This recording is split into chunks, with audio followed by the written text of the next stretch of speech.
নির্বাচনের আদর্শ আচরণবিধি ভঙ্গের অভিযোগ উঠল উত্তরাখণ্ডের মুখ্যমন্ত্রী হরিশ রাওয়াতের বিরুদ্ধে।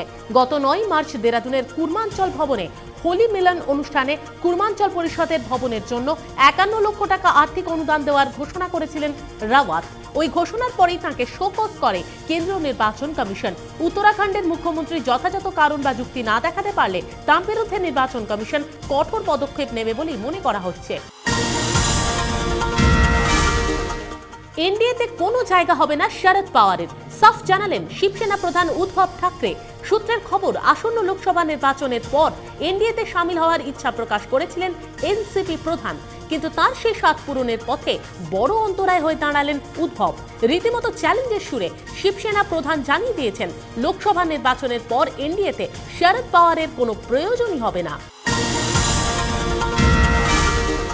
সশরীরে বাবার সঙ্গে থাকতে না পারলেও সোশ্যাল সাইট মারফত বাবার পাশে ভোট প্রচারে সামিল হলেন বলিউড অভিনেত্রী সোনাক্ষী সিনহা। পাটনা সাহিব লোকসভা কেন্দ্রে বিজেপি প্রার্থী শত্রুঘ্ন সিনহার হয়ে নিজের সোশ্যাল অ্যাকাউন্টে প্রচার চালাচ্ছেন দাবাং নায়িকা। ওই সোশ্যাল সাইটটিতে সোনাক্ষীর মোট 70 লক্ষ ফলোয়ার আছেন।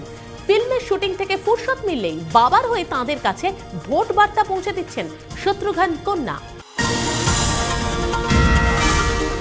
যদি এমন হয় আপনি বাইক চালাচ্ছেন মনের খুশিতে আর পেট্রোল ডিজেল খরচের জন্য আপনার পকেটের কড়িও খসছে না, হ্যাঁ, এমনটাই সম্ভবত হতে চলেছে অদূর ভবিষ্যতে।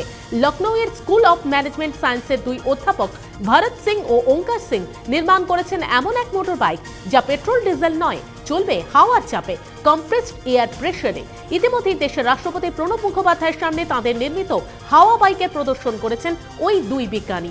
এমনকি কেন্দ্রীয় সরকারের কাছ থেকে বাইকটির নকশা ও প্রযুক্তির যাবতীয় পেটেন্টও পেয়ে গিয়েছেন তারা।